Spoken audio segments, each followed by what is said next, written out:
part of my morning practice, I've talked about it before these days, is going onto Insight Timer, doing some meditations there. And if anyone here has Insight Timer, then you know that a little quote flashes up when you first sign in. And so today's quote was by Marcus Aurelius: "Do every act of your life as though it were the last." Okay?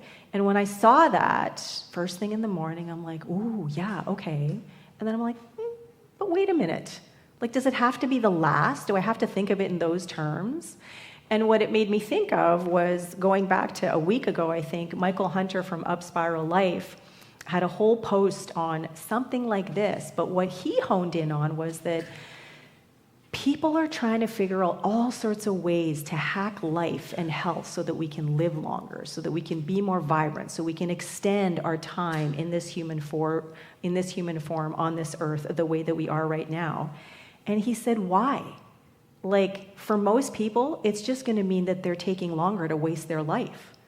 Because if they want to live longer, a lot of times for people what that means is they want more time to be able to do the stuff that they want to do.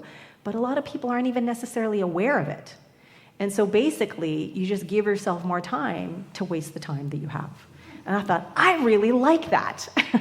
And so the point for me is not to live like it were the last moment, but to live each moment as fully as I possibly can, as intentionally as I possibly can. I mentioned, I think it was last Sunday, that when I was at the Relaxed Money Live event in Nashville at the beginning of the month, there was a 90-day commitment that we were invited into. And it had to do with money, and for me it did have to do with money. But I didn't actually write money on the postcard for myself. What I wrote was that I wanted to spend money consciously only. And so that meant that every single choice I made, every single vote I made with my dollars was a conscious choice. There was no spending, by rote, unconsciously. What are those like last minute point of purchase, purchases where you're like, oh yeah, I need that. Do I really? Something's on sale, I gotta have it. Do I? But I might need it 6 months from now. Will I? So being very intentional, being very conscious with my choices. And then it occurred to me very soon after making that commitment that I can spend consciously in other ways as well, with my time, with my energy, my attention, right? And so this is what it was making me think of this morning as I went into meditation, and this Marcus Aurelius quote was floating around, and this reel by Michael Hunter was floating around. And then I had this aha about what happened here yesterday. So yesterday, some of you know, because you were signed up for the VTC orientation workshop that was going to be happening today after Celebrate, but is being postponed for another time when I'm feeling more capable. We had the first 9D transformational breathwork session here that I've facilitated since the collision I was in at the end of June. And I was so excited. I was so looking forward to this because it's been 7 months since I've had a chance to do something that I absolutely love to do and offer to people and support people with. And so there were 8 of us gathered here, and it was beautiful, and I did the intro where, everyone's ready, about to lie down, and then someone asked for an eye mask, and I'm like, yeah, let me get it for you. And I got it. Next thing I know, I'm on the floor in pain. And so I fell. I don't know exactly what happened, but I fell off this area of the stage, and I twisted my right ankle, which is why I'm sporting these lovely slippers from Costco this morning. I don't know if you noticed. Thank you. And and my right arm and shoulder and neck, very painful. There's swelling. Now there's bruising. But this is what happened. And at the time, people rallied, they came together, and it's like, oh, what do you need? Whatever. And it was great. And then, 5 minutes to sort of tend to me, and then we went on with the rest of the journey.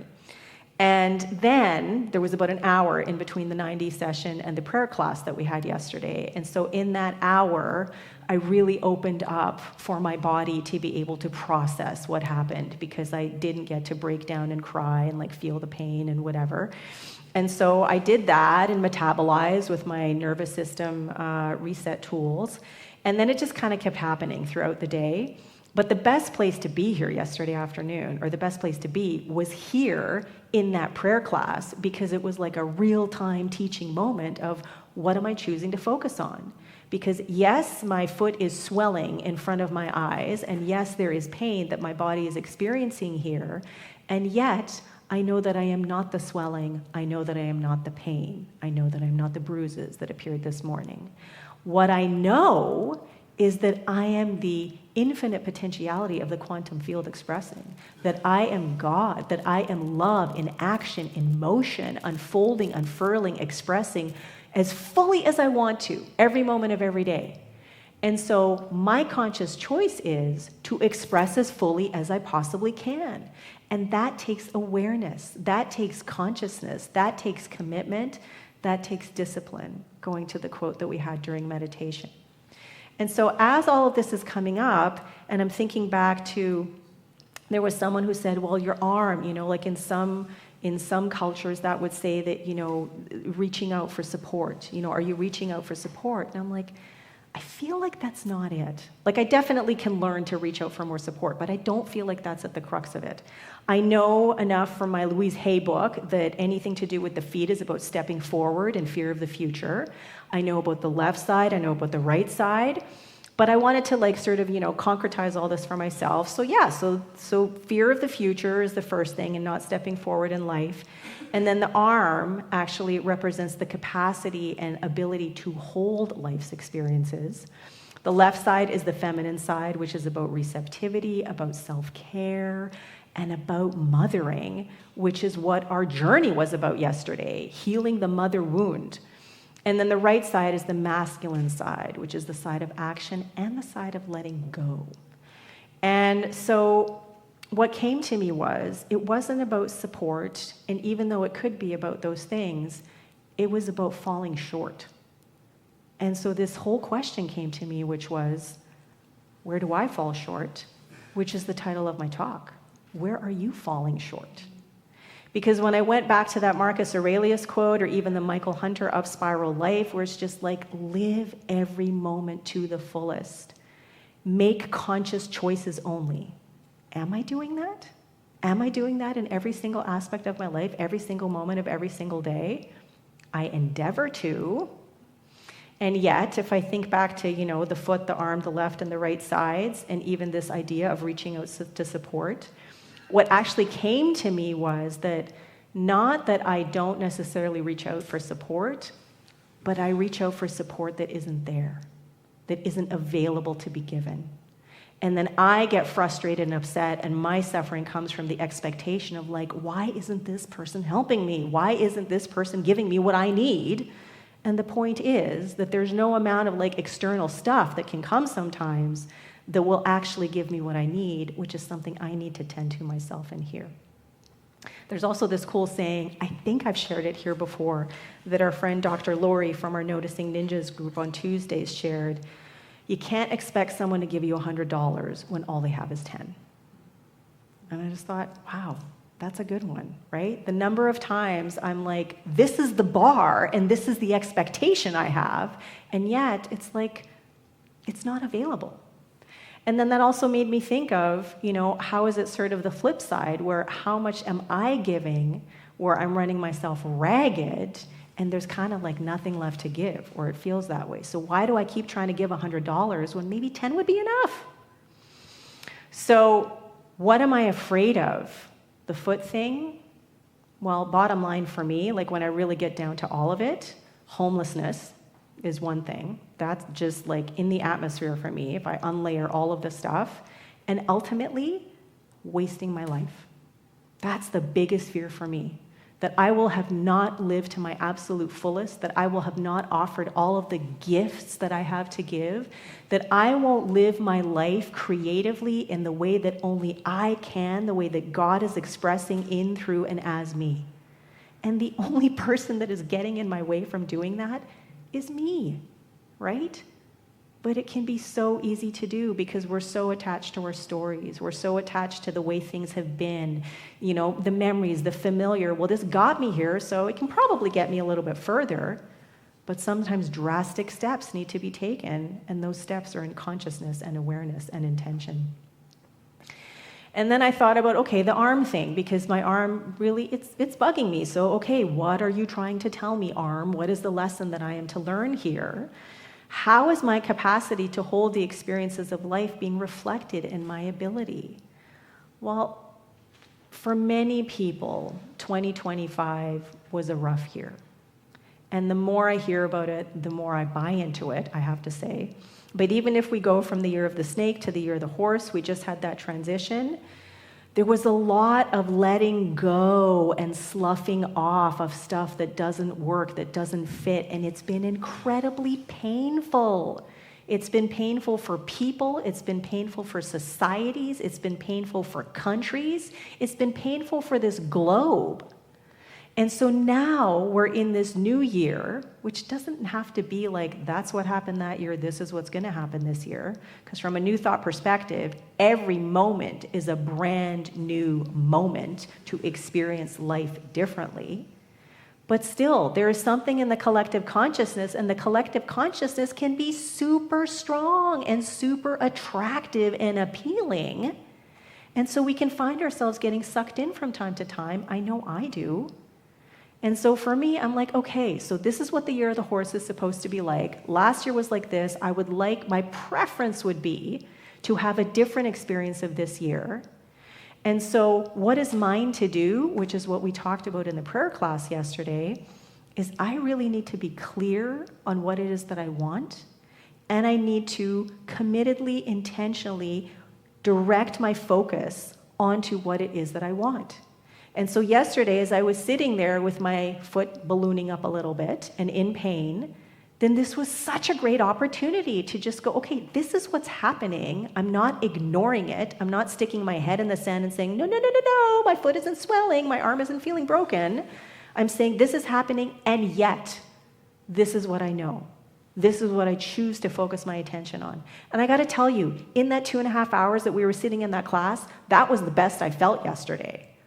And then we drove home, and then we got home, and then I had to move around home, and I was like, oh, my foot, my arm, blah, blah. But it was so good, and it was a really neat teachable moment for some people in the class, too. They're like, wow, I can't believe you're sitting here, like actually using something that happened to you as a way for us to see that prayer works.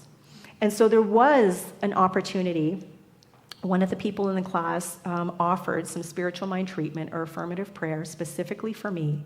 And I'll be honest, I don't remember what the exact prayer was for, but I know it probably was more to do with the physical symptoms that I was dealing with. But for me, prayer works because that insight that I had this morning of falling short yesterday, that was the gift. That was one of them, because I'm sure there are more. That was the big lesson for me to really, really become aware of. And for me, it really is. I mean, I stand up here at the front of the room, I take classes, I meditate, I pray, I read, I do all sorts of stuff for other people, and still, I am falling short in pretty much every single aspect of my life. And so, is it mine to focus on the fact that I'm falling short? No. But now that I'm aware, am I going to move forward differently? Because now that I'm aware that this is what's been happening for me, and not even what's been happening, that the choices that I've been making have unfolded as the experiences that I'm having, which intellectually, I'm 100% aware of. But I can still get up every now and then and go, how did I get here? Why am I feeling this way? Why is this happening again? My choices and my perspective, right? And so where am I not taking care of myself? Oh my God, don't even get me started. But this is a huge thing for me. It has been my entire life. And so now there's more awareness. And now that means to me, there's more opportunity to change because I'm aware. And then where am I not taking action? I know exactly where I'm not taking action. And I will be honest, it's because I'm afraid. I'm afraid because it's going to mean big shifts. They're going to impact some very important people in my life, and I'm not ready to make that decision yet because I'm not ready to experience that impact yet. Am I projecting? Because how can I possibly know how things are going to unfold? But I'm getting there, all right? And so becoming more aware is one of the key things. And then really asking ourselves, where in life am I falling short? So in our meditation, we had a Lynn Twist quote that came from a newsletter that Stephanie, board member Stephanie, actually shared with me. And it was about, actually I didn't read the whole thing, so I can't remember what it was about, but there was a line in there: tending our own souls is not a luxury, it's a discipline. And so I agree with this. I mean, this is something that I think we need to be doing. This is what we are doing every day. It's just, are we doing it consciously or unconsciously? And so this took me back to our prayer class yesterday as well, where there are 4 key concepts that I introduced to what is important in affirmative prayer.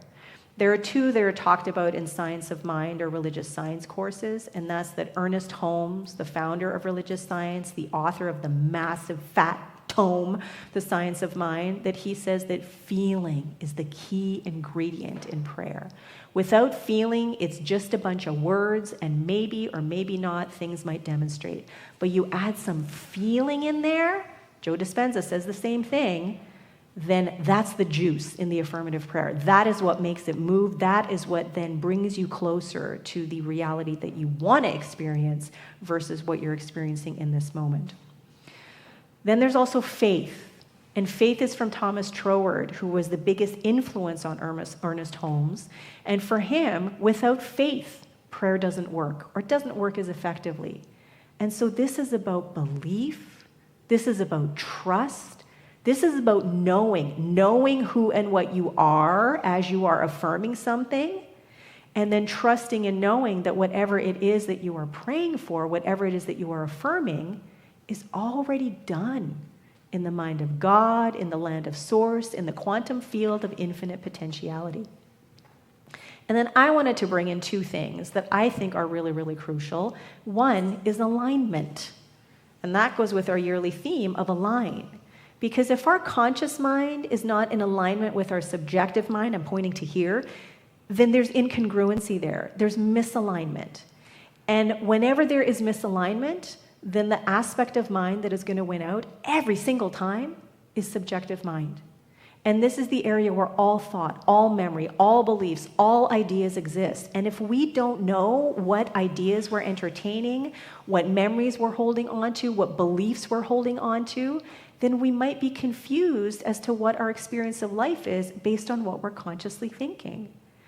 But the good news is that because we are so incredibly powerful and because we're so incredibly impressionable, we can use our conscious mind to impact and impress upon our subjective mind to free us up from holding on to beliefs and thoughts and ideas and stories that aren't affirming, and then open up to those that are, and then hold on to those. And then the last one is practice. Affirmative prayer, tending to our soul, it takes practice. And just like Lynn Twist said in this quote, it's a discipline, which means it's a commitment. It's an active commitment. Just like you don't go to the gym one day, work out for 8 hours, and you're set for life. You work out 3-4 times a week, half an hour every day, whatever. Same thing with our spiritual practice. Same thing with tending to our soul.